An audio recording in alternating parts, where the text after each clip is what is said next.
dans les évangiles, il a dit « Je bâtirai mon Église ». Et souvent, nous prenons ça comme notre travail de bâtir l'Église de Jésus-Christ. Ce qui est un peu étrange avec cette expression « je bâtirai mon Église », c'est qu'il veut nous utiliser pour bâtir son Église. C'est lui le chef, le Seigneur des Seigneurs, c'est lui qui dirige dans la construction, mais à quelque part, il est parti, Jésus. Il a envoyé sur nous le Saint-Esprit pour nous équiper, pour bâtir cette Église, que cette Église soit belle.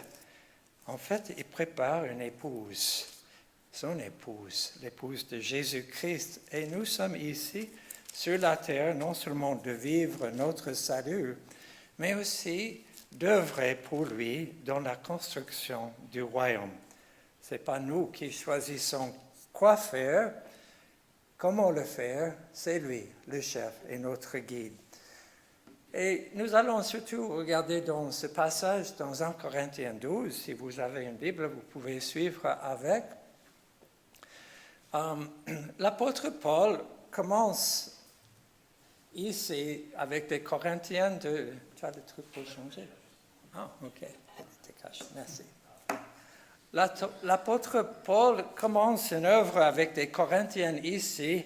En fait, si vous lisez 1 Corinthiens, vous allez voir qu'il a plein de corrections pour cette Église qui est souvent vraiment dérapée dans la manière de vivre leur foi. Et en ce qui concerne les dons spirituels, c'était aussi le cas. C'était un peu n'importe quoi qui se pratiquait à Corinthe. Et l'apôtre Paul commence avec 1 Corinthiens 12, 1 pour redresser le problème. Pour ce qui concerne les dons spirituels, je ne veux pas, frères, que vous soyez dans l'ignorance. Alors, c'est un peu dans ce but que je vais aussi présenter ce sujet des dons spirituels. Donc, je ne vais pas parler spécifiquement des dons. Cédric et Tom vont nous apporter ces messages sur les dons spirituels spécifiques plus tard, et nous allons les discuter aussi dans nos groupes de maison. Mais je voulais juste faire un ensemble des dons spirituels, l'importance, à quoi les dons servent et comment les utiliser en assemblée. Bon, je ne vais pas adresser tous ces points, mais je vais quand même toucher quelques-uns de ces points. L'apôtre Paul, dans 1 Corinthiens 14, finit la discussion sur les dons en disant « Ainsi donc, frères, aspirez aux dons de prophétie et n'empêchez pas de parler en langue, mais que tout se fasse avec bienséance et avec ordre. » Et c'est dans ce cadre-là qu'il a approché les dons spirituels pour les Corinthiens, pour qu'ils les pratiquent, qu'on ne les interdise pas, mais que ces dons se pratiquent correctement dans l'Église, avec bienséance et avec ordre.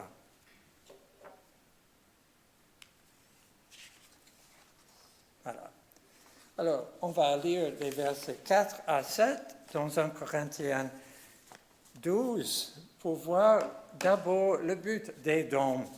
La diversité, les dons qui sont donnés à chacun et pour l'utilité commune. D'abord les versets 4 à 7. Il y a diversité de dons, mais le même esprit, diversité de services, mais le même Seigneur, diversité d'opérations, mais le même Dieu qui opère tout en tous. Or, à chacun, la manifestation de l'esprit est donnée pour l'utilité commune. Donc on voit déjà au début de ce chapitre l'idée de diversité. Il y a une grande diversité de dons et on voit aussi que chacun a reçu au moins un don, peut-être plusieurs dons. Êtes-vous un de ces chacun? Quel est ton don spirituel? Quels sont tes dons spirituels? Nous parlons souvent du don du salut qui nous est donné et de la manière que Dieu est attristé quand certaines personnes refusent ce don, que pense Dieu quand nous refusons les dons qu'il veut nous donner, les dons de l'Esprit? Qu'est-ce qu'il pense de cela? Avez-vous réfléchi sur cela? Quand quelqu'un vous offre un don et vous dites « Non, merci, je n'ai pas besoin », qu'est-ce que ça laisse comme impression? C'est pas très beau, hein? C'est pas très joli. Et Dieu nous offre, et pas seulement à certains, à chacun, la manifestation est donnée. Elle est donnée pour un but, pour l'utilité commune. Les dons spirituels ne sont pas à l'usage personnel. Ce n'est pas pour moi, les dons que Dieu me donne. Bon, il y a une exception à cela, et on le lit en 1 Corinthiens 14. Le don personnel de parler en langue, pas en communauté, mais de parler en langue et de prier en langue, c'est pour l'édification personnelle. Mais tous les autres dons, c'est pour l'utilité commune.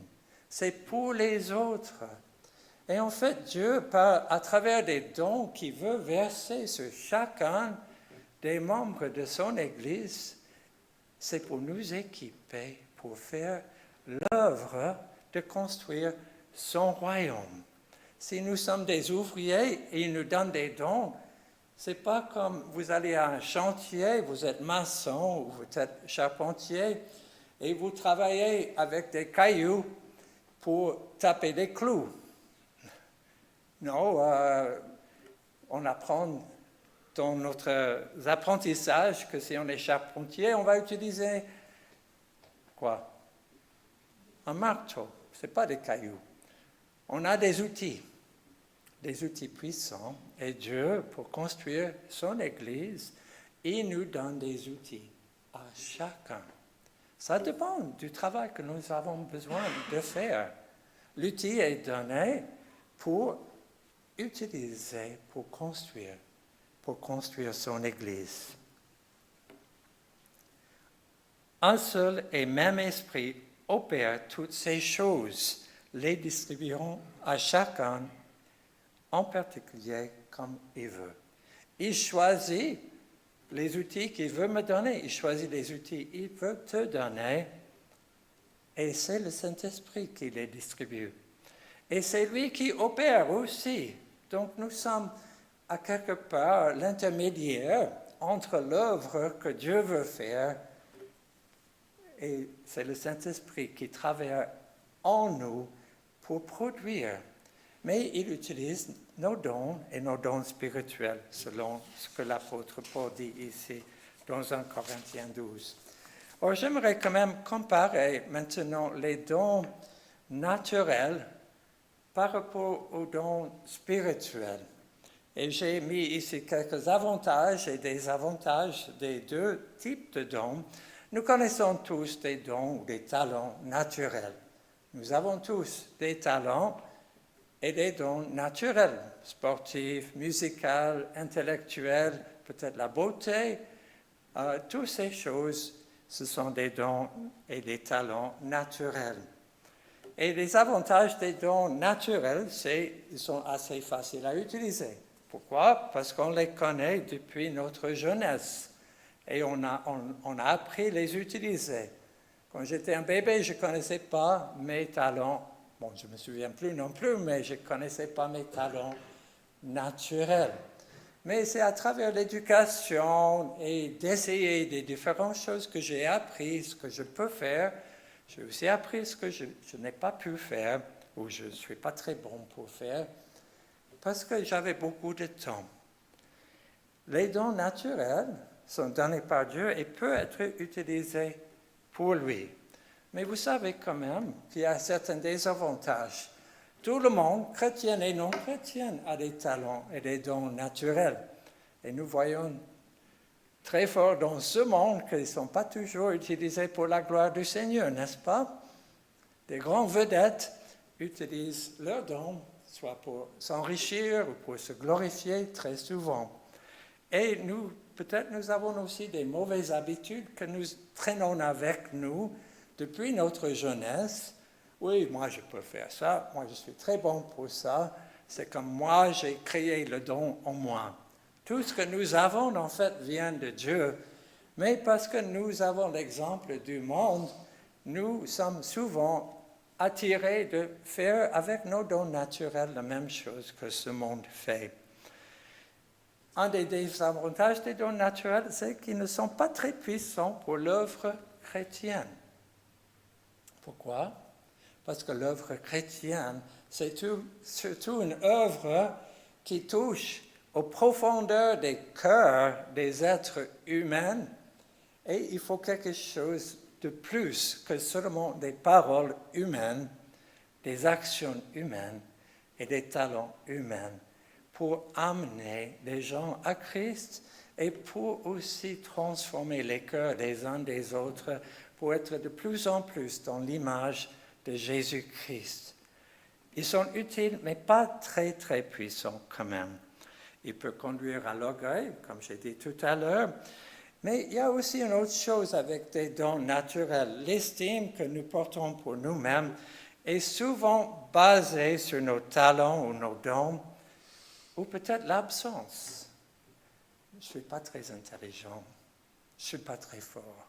Non, moi je ne vaux rien. Je ne suis pas comme mon frère, je ne suis pas comme cette personne-là. Donc, notre estime de soi peut prendre un coup, ou peut-être c'est le contraire. On estime qu'on est le meilleur du monde. Et l'apôtre Paul nous dit, n'estime pas vous-même d'être sage en vous-même. Donc, il y a des avantages, mais il y a des désavantages des dons naturels. Pour les dons spirituels, les dons spirituels sont puissants. Ils sont puissants. Peut-être on ne voit pas cette puissance éclatante. Si on pense au jour de Pentecôte, oui, il y avait une puissance visible. On avait les langues de feu, on avait un grand bruit comme un vent. Mais pour moi, la puissance du jour de Pentecôte, c'était quand Pierre a pris la parole et à la fin de son discours, les gens étaient touchés jusqu'aux profondeurs du cœur. Ils ont dit, que devons-nous faire? Ils étaient préparés par un message puissant qui les a amenés à voir leur propre péché. Ils ont cloué Jésus à la croix par leur péché, comme nous avons aussi fait. Et ils avaient besoin et savaient que devons-nous faire. Et Pierre a dit, repentez-vous et que chacun reçoit ce don du Saint-Esprit. Donc, la puissance de Dieu va toucher aux profondeurs des vies, des cœurs des uns et des autres, croyantes et non croyantes. Et les dons spirituels sont faits pour cette œuvre, je dirais plutôt invisible. On pense toujours à la puissance comme quelque chose d'extraordinaire et éclatant, mais une vie transformée est extraordinaire. Peut-être moins éclatant que des grands foudres, mais quand même, c'est ça, le royaume de Dieu. C'est cette œuvre qui touche nos cœurs les uns des autres. Les dons spirituels aussi donnent un témoignage que c'est Dieu qui est à l'œuvre. C'est lui qui travaille à travers nous et les dons spirituels pour toucher des vies. Donc là, il faut quand même dire que ce n'est pas la preuve que c'est Dieu. Satan fait aussi des faux guérisons, des faux parler en langue, des faux dons. Et il ne faut pas seulement se fier sur ce qu'on voit ou entend. Par contre, les dons spirituels touchent ce domaine du spirituel qui n'est pas naturel et que ça se voit et les gens voient quelque chose de différent et ça peut témoigner de l'œuvre de Dieu. Les dons spirituels aussi dépendent de Dieu. Je ne peux pas exercer mes dons spirituels sans que Dieu le fasse.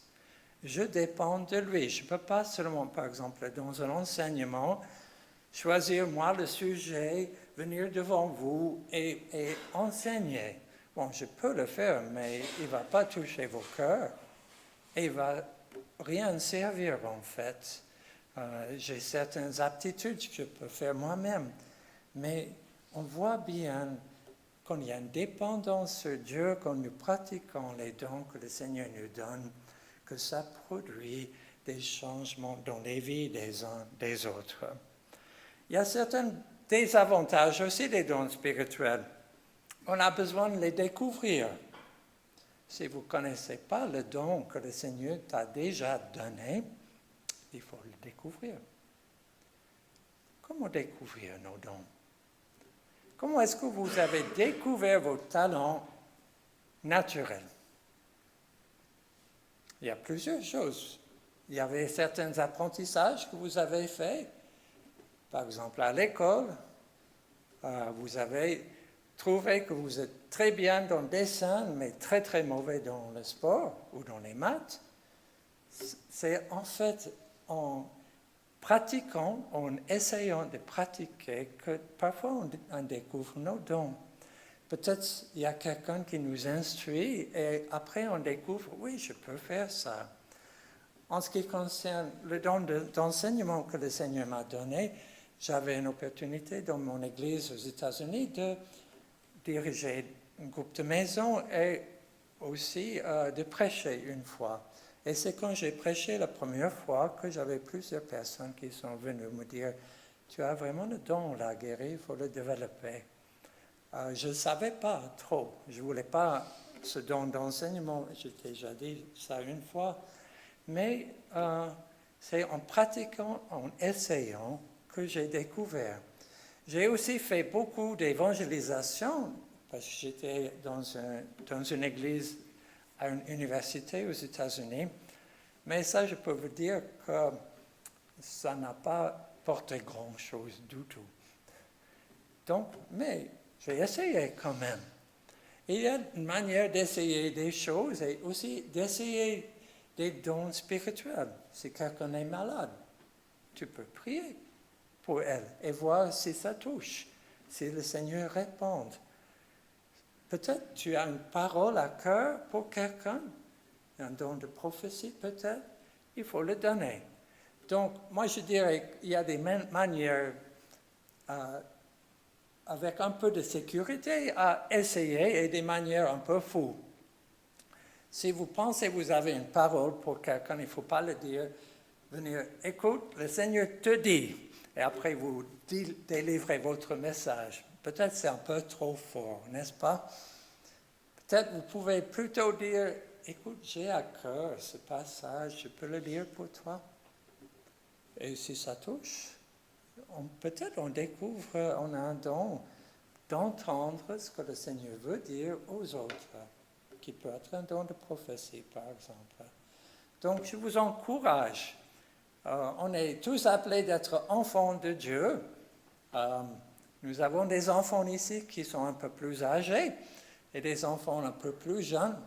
Mais les enfants sont aussi ceux qui sont destinés à découvrir des choses avec curiosité et d'essayer des choses pour voir si ça marche. Mais c'est un des désavantages des dons et c'est pour cela qu'on ne voit pas très souvent des dons en service. Parce que les gens, ils ne savent même pas, ou peut-être ils n'ont même pas demandé, ou ils ont peur. Oh, je ne veux pas être comme cela, la manière qu'ils pratiquent des dons. Oh, je peux vous dire que les Corinthiens étaient vraiment des mauvais exemples pour pratiquer des dons. Mais l'apôtre Paul n'a pas dit « arrêtez des dons, alors vous allez seulement lire la Bible et parler de la Bible ». Non, il les a encouragés à utiliser des dons correctement. Et je vous encourage aussi à chercher le Seigneur, à découvrir le don qu'il vous donne et de pratiquer. Parce que ça, c'est le deuxième des avantages. On a besoin d'un apprentissage pour bien pratiquer. C'est comme un talent. Si vous avez un talent sportif, il faut quand même bien répéter, pratiquer ou musique avant de vraiment valoriser ce don et de développer pour que ça puisse être utilisé au maximum. Donc, ça c'est aussi le cas pour les dons spirituels. On a besoin non seulement de découvrir, mais de savoir comment le faire, comment le mettre en pratique. Les dons spirituels aussi peuvent nous conduire à l'orgueil, c'est clair. On voit quelque chose de spectaculaire et tout d'un coup, c'est moi qui l'ai fait. C'est moi le grand chef, je connais mon métier et tout. Donc, cette dépendance de Dieu, c'est une bonne chose quand il s'agit de l'orgueil aussi. Alors, que faire avec des dons naturels et des dons spirituels? Est-ce qu'il faut rejeter les dons naturels et que viser les dons spirituels? Je dirais que non. Le Seigneur nous a tout donné, que ce soit naturel ou spirituel. Et c'est tout ce que nous avons, c'est à utiliser pour sa gloire. Par contre, je dirais que les dons naturels doivent être un peu en position secondaire, un peu comme aide pour les dons spirituels. Et je vous donne un exemple. J'ai quand même un don naturel au niveau intellectuel, j'ai une certaine facilité au niveau intellectuel, et dans mon métier comme chimiste et ensuite comme spécialiste en informatique, j'avais une bonne capacité à cerner des problèmes et trouver des solutions pour les résoudre. C'était un peu ma spécialité dans ces deux domaines. Mais quand j'ai pratiqué la relation d'aide, l'accompagnement spirituel avec les gens, souvent les gens venaient pour fixer un rendez-vous, disent « Écoute, j'ai un problème avec ceci et cela, je peux discuter avec toi ?» Je dis « Oui, pas de problème. » Et entre la rencontre et cette introduction, j'ai réfléchi beaucoup, alors c'est quoi le problème et c'est quoi la solution? Et j'avais toujours des bonnes idées pour résoudre leurs problèmes. Alors, l'entretien commence et je commence à proposer mes idées et j'avais un taux de réussite d'environ 1%. Et j'ai arrêté. J'ai arrêté d'essayer de découvrir les problèmes et les solutions. Je suis toujours, des fois j'ai réfléchi un peu, mais je mets à côté, je suis toujours à un taux de réussite d'environ 1%.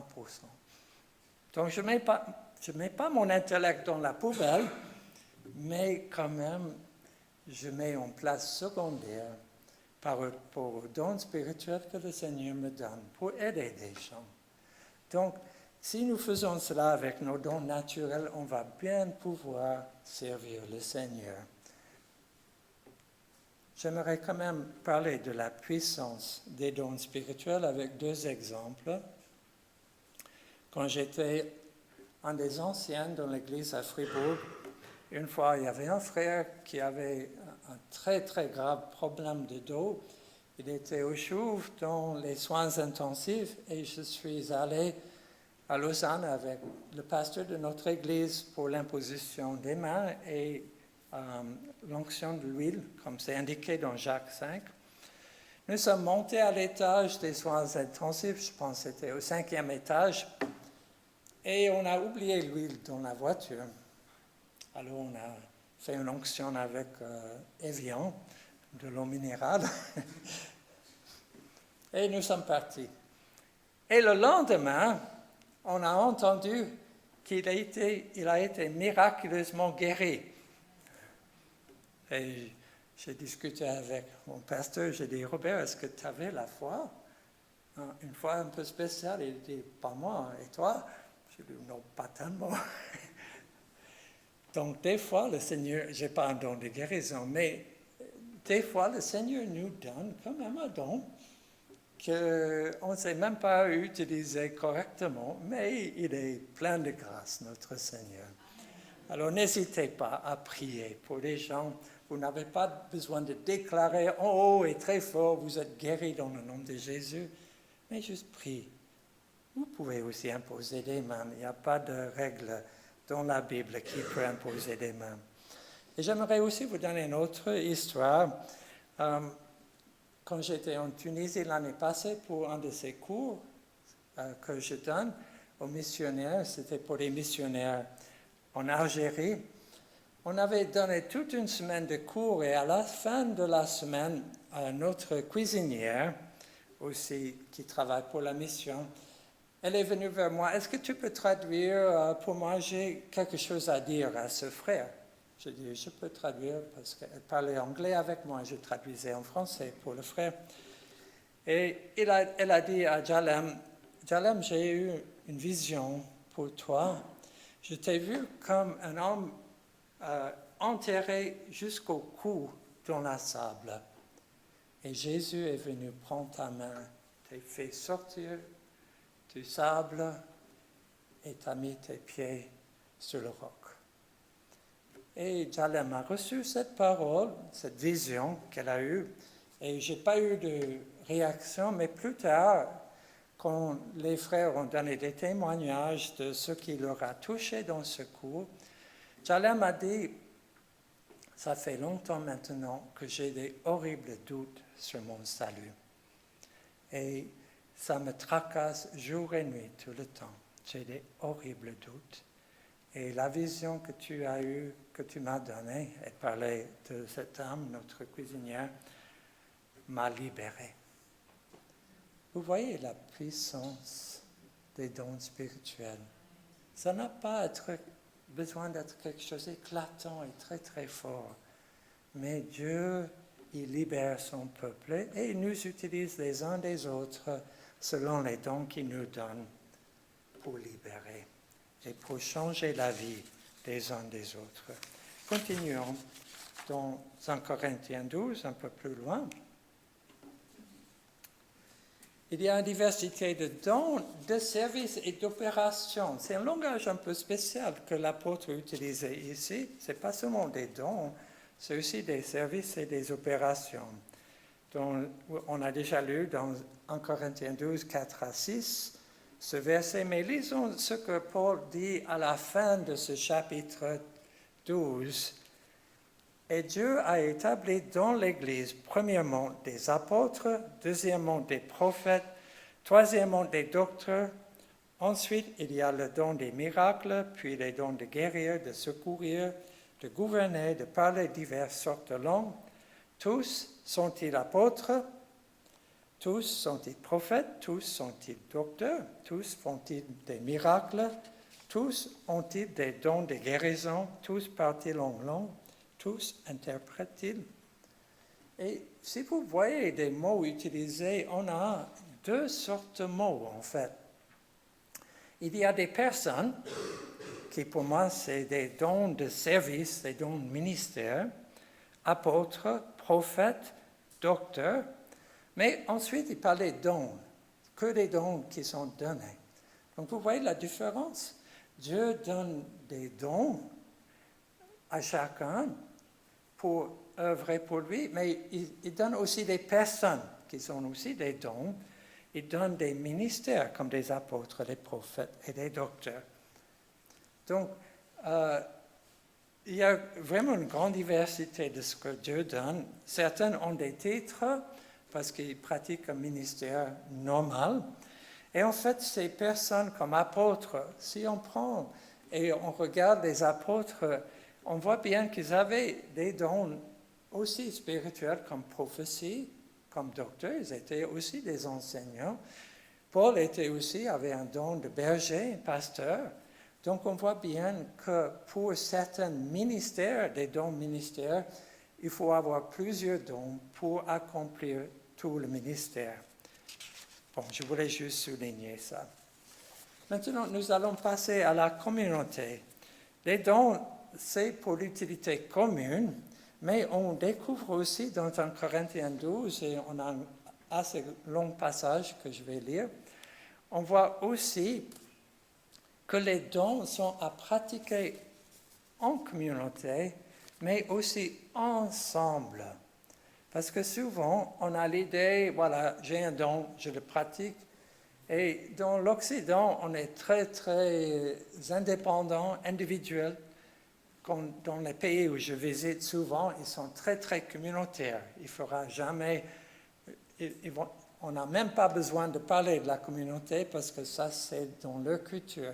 Notre culture est assez indépendante, individualiste. Donc, c'est pour ça que j'amène ça. Les dons sont à pratiquer en communauté, mais aussi sont très, très complémentaires. Quand moi, je faisais la relation d'aide à Fribourg avec mon pasteur, on avait des dons très différents, mais on voyait chaque fois que c'était très, très complémentaire. Et même quand je pratique maintenant avec Beverly, on voit la complémentarité. Je suis beaucoup moins efficace seul à faire ce ministère qu'avec Beverly, par exemple. Alors, lisons ce passage. En effet, comme le corps est un, tout en ayant plusieurs membres, et comme tous les membres du corps, malgré leur nombre, ne sont qu'un seul corps, ainsi en est-il du Christ. Car c'est dans un seul esprit que nous tous, pour former un seul corps, avons été baptisés, soit juifs, soit grecs, soit esclaves, soit libres, et nous avons tous été abreuvés d'un seul esprit. Ainsi, le corps n'est pas formé d'un seul membre, mais de plusieurs. Si le pied disait, parce que je ne suis pas une main, je ne suis pas du corps, il n'en est pas moins du corps pour autant. Et si l'oreille disait, parce que je ne suis pas un œil, je ne suis pas du corps, il n'en est pas moins du corps pour autant. Si tout le corps était œil, où serait l'ouïe? Et s'il était tout ouïe, où serait l'odorat? En effet, Dieu a placé chacun des membres dans le corps comme il a voulu. Cet exemple du corps et la pratique des dons spirituels et les membres, c'est très très fort. Nous avons tous un corps humain et nous savons qu'on a besoin de tous les membres, n'est-ce pas? Le pied ne peut pas dire à la main, je ne suis pas à la main, donc je ne me sers à rien. Bon, il y a quand même une grande utilité, c'est clair. La main est beaucoup plus flexible et peut faire beaucoup plus. Je ne peux pas faire ça avec mon pied. Mais c'est peut-être moins beau les pieds, hein? Mais quand même, le pied est très très important. Il suffit de laisser tomber un caillou de 10 kilos sur le pied pour voir l'utilité du pied, n'est-ce pas? Et souvent, on ne voit pas l'utilité des membres parce qu'ils vont bien, ils font leur travail, ils sont un peu dans l'obscurité, mais chaque membre a une très très grande importance. Et Dieu met chez nous, dans une église locale comme dans l'église universelle, l'ensemble des membres doivent former un corps. Et nous ne devons pas travailler comme individuels, indépendants de tous les autres. Imaginez-vous que ici c'est le corps de Christ local de Kourou. Et vous avez une main là-bas, et l'autre main est là-bas, et le bras est au milieu. Et chacun fait un travail, mais la main qui n'est pas attachée au bras, c'est pas très utile. Hein? Non, en fait, on doit apprendre à travailler ensemble. Si je lève la main, ce n'est pas la main qui le lève, c'est le bras qui le fait. Et si je prends ce contrôle-là, c'est les deux qui travaillent ensemble. Pour les simples tâches, on a besoin des uns et des autres.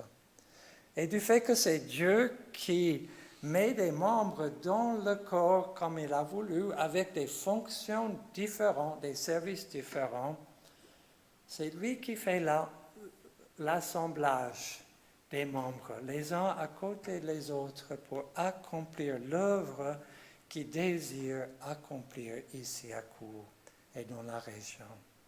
C'est lui qui nous a mis ici pour travailler ensemble, pour œuvrer ensemble, chacun avec nos qualités, nos talents, nos dons naturels et spirituels. Et c'est quand nous arrivons de comprendre l'idée du corps de Christ et assumons notre place dans ce corps, tous, c'est là où nous allons voir une grande œuvre accomplie par le Seigneur et pour le Seigneur.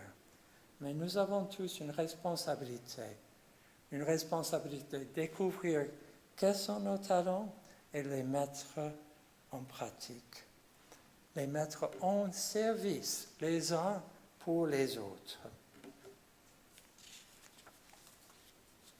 Je pense que je vais sauter le prochain et je vais juste continuer dans Éphésiens 4.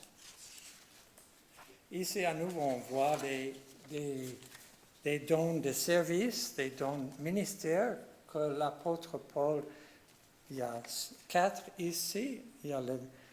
C'est lui qui a donné les uns comme apôtres, les autres comme prophètes, les autres comme évangélistes, les autres comme pasteurs et docteurs. On pense que pasteur et docteur, c'est en fait un de ces ministères. Quel est le but de ces personnes? Le but, c'est pour le perfectionnement des saints. Souvent, dans nos églises, partout dans le monde, on a une idée de l'église. On a un pasteur, c'est lui qui fait tout. Et il y a des membres qui sont assis et qui écoutent le dimanche matin. Or, je peux vous dire qu'il n'y a pas de don de chauffer un siège, messieurs et mesdames. Ce n'est pas un don. Si vous pensez que ça c'était votre don, alors je ne le vois pas dans la Bible. Non, le pasteur, en fait, c'est ministère, même des évangélistes. C'est pour former les autres pour l'œuvre du service. C'est en vue de l'œuvre du service et de l'édification du corps de Christ. En fait, ce sont des cadres en fait pour nous équiper pour aller faire le travail. Ce n'est pas ces personnes-là qui font tout.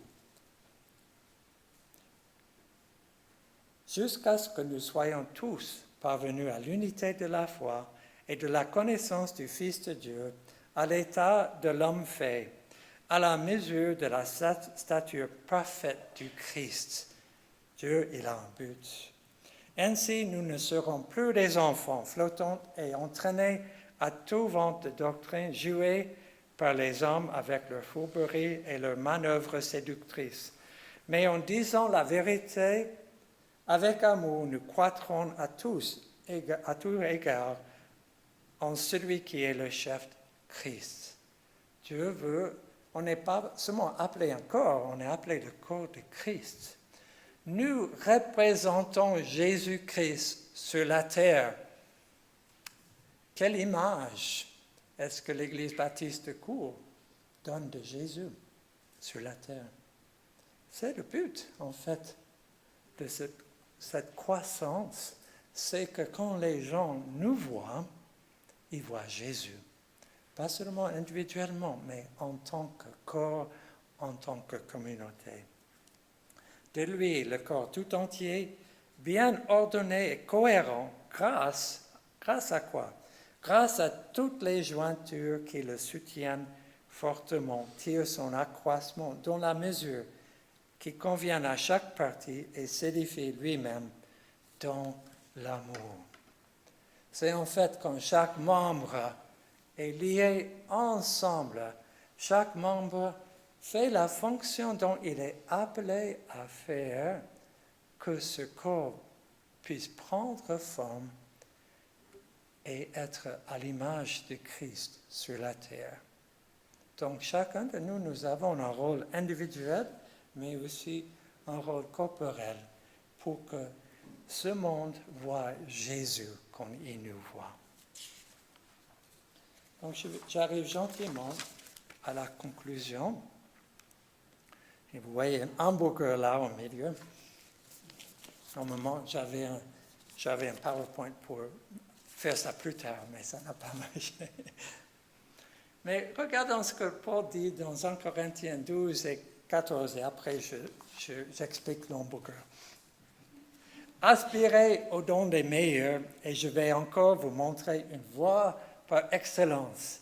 Ça, c'est le dernier verset du chapitre 12. C'est quoi cette voie par excellence? Et le premier verset chapitre 14, recherchez l'amour, aspirez aux dons spirituels, mais surtout à celui de prophétie.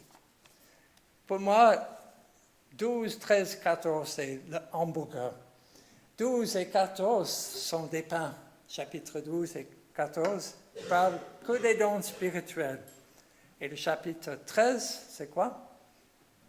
L'amour. Ça, c'est à l'intérieur. Imagine que vous commandez un hamburger à McDo et il vous livre 2 tranches de pain. Est-ce que vous serez heureux? Alors, les gens qui exercent leur don spirituel sans hamburger, ce n'est pas très gratifiant pour le client. Hein? L'amour, c'est l'essentiel.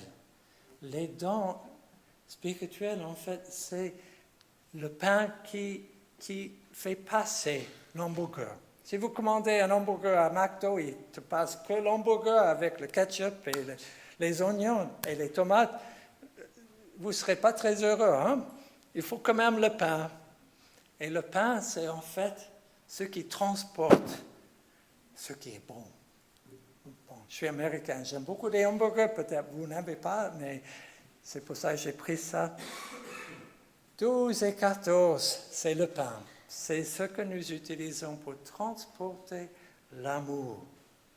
Mais nous lisons dans 1 Corinthiens 13, il est là sur le slide, « Quand je parlerai les langues des hommes et des anges, et si je n'ai pas l'amour,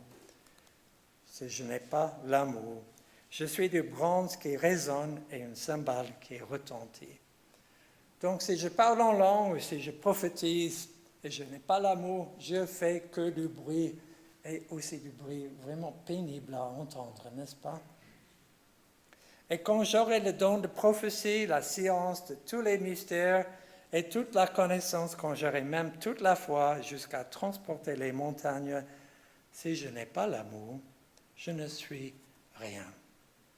Et quand je distribuerai tous mes biens pour la nourriture des pauvres, quand je livrerai même mon corps pour être brûlé, si je n'ai pas l'amour, cela ne me sert de rien. Donc, les dons spirituels, c'est très, très important, mais mettons aussi les dons spirituels à leur place. L'amour, c'est ce qui est vraiment important.